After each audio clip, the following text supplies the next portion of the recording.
महाराज की उपस्थिति में वंदनीय बुद्ध और परम ज्ञानी सौंदर्य का इस राजसभा में स्वागत करता हूं।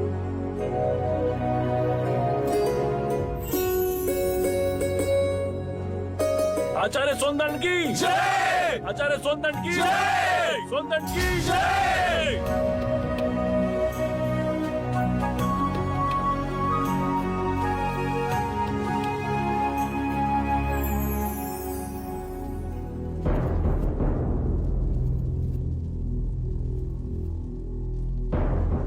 आज ये दोनों मान्यवर महाराज की उपस्थिति में इस राजसभा में अपने अपने विचार व्यक्त करेंगे। ऐसे विचार जिससे आप लोगों के ज्ञान की वृद्धि होगी। अब मैं दोनों मान्यवर से विनती करता हूं कि वो किसी एक विषय पर अपने विचार प्रकट करें। आप आयु में मुझसे छोटे हैं, अतः विषय चुनने का अवसर भी मैं आप ही को देता हूं। कहिए, किस विषय पर चर्चा करनी है? प्रणाम सौंदर्य। क्या आप बता सकते हैं कि एक सच्चे ब्राह्मण में कौन कौन से गुण होना अनिवार्य है? यदि आप चाहें तो वेदों के उदाहरण भी दे सकते हैं। वेद पाठ तो सौंदर्य का प्रमुख विषय है। वेद की गहन गुत्थियों को सुलझाने में आप महारथी हैं। भिक्षु गौतम, पूर्ण ब्राह्मण बनने के 5 लक्षण हैं। सुंदर रूप, मंत्रोच्चारण एवं अनुष्ठान करने में प्रवीण, 7 पुष्टों से रक्त की शुद्धता, अच्छा ज्ञान, अच्छा कर्म। इन 5 गुणों में से भी सर्वाधिक महत्वपूर्ण गुण कौन कौन से होने चाहिए? और इनमें से किसी भी गुण के अभाव में क्या वो सच्चा ब्राह्मण हो सकता है? अंत के 2 गुण, अच्छा ज्ञान एवं अच्छा कर्म। सुंदर रूप, मंत्रोच्चारण एवं अनुष्ठान करने की प्रतिभा, 7 पीढ़ियों से रक्त की शुद्धता आवश्यक नहीं। क्षमा कीजिएगा, परंतु सोनदत्त जी उचित उत्तर नहीं दे पाए। बुद्ध के प्रश्नों ने इन्हें उलझा दिया है। ये तो ब्राह्मणों का अपमान है।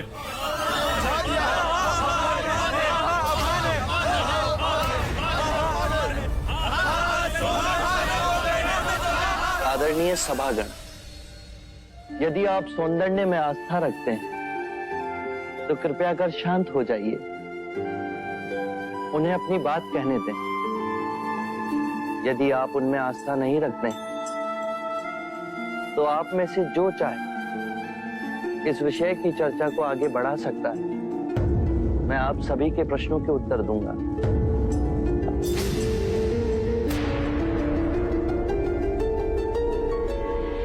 मित्रों, हम सबके बीच में मेरा चचेरा भाई अंगक बैठा हुआ है। अंगक रूपवान है, उसका आचरण कुलीन और उत्कृष्ट है। उसके बाह्य सौंदर्य की बराबरी केवल भिक्षु गौतम के साथ ही की जा सकती है। 2 परिवारों के रक्त की शुद्धता उसके अंदर बह रही है। वेद पाठ का ज्ञानी है। ये 3 गुण तो उसमें है। पर यदि विचार के रूप में देखें कि अंगक मदिरापान करता है, हत्याएं करता है, बलात्कार करता है, झूठ बोलता है, चोरी भी करता है, तो उसके बाकी के गुणों का कोई मूल्य ही नहीं रह जाएगा। अतः मित्रों, सदकर्म और ज्ञान ही सर्वोपरि है पूर्ण ब्राह्मण बनने के लिए।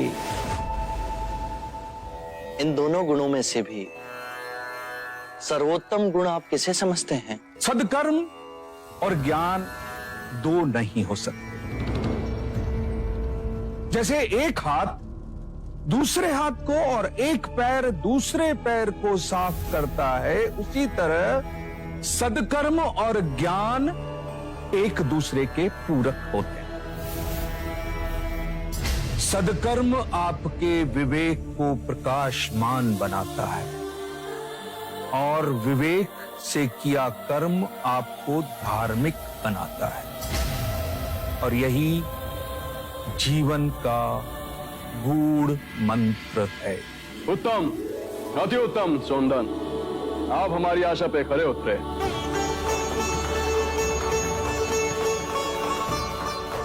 बुद्ध, अब आप बताएं कि हमारे परम विद्वान सोनदन से आप क्या पूछना चाहते हैं? सत्य कहा सोनदंडे आपने।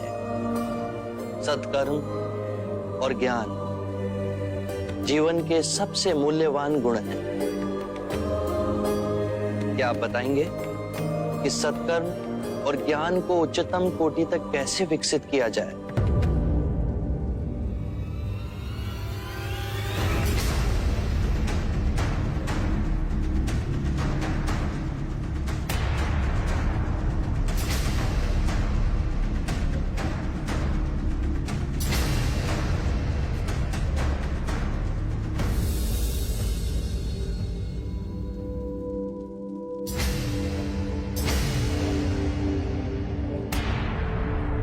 हे करुणा निदान, इस विषय में आप ही हमारा मार्ग निर्देश करें। हम तो केवल सिद्धांत जानते हैं, किंतु आप बुद्ध बन परम सत्य को प्राप्त हुए हैं। हे परम पुरुष, आप ही बताएं, सदकर्म और ज्ञान की उच्चतम कोटि तक कैसे पहुंचा जा सकता है? आत्म मुक्ति के 3 चरण हैं: शीलाचार, ध्यान और ज्ञान। यदि हम शीलों का आचरण करते हैं तो ध्यान साधना में वृद्धि होती है, और ध्यान साधना से ज्ञान का उदय होता है, जिससे शीलों का गहन आचरण करना संभव होता है।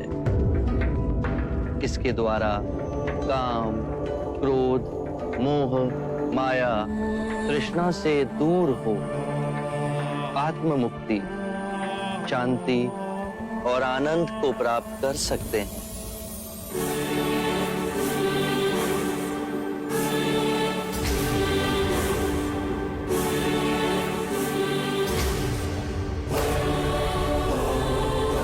हे करुणा निधि, आपने मेरी आंखें खोल दी, मुझे अंधकार से प्रकाश में ले आए। हे परम पुरुष, मुझे आपकी शरण में ले ले।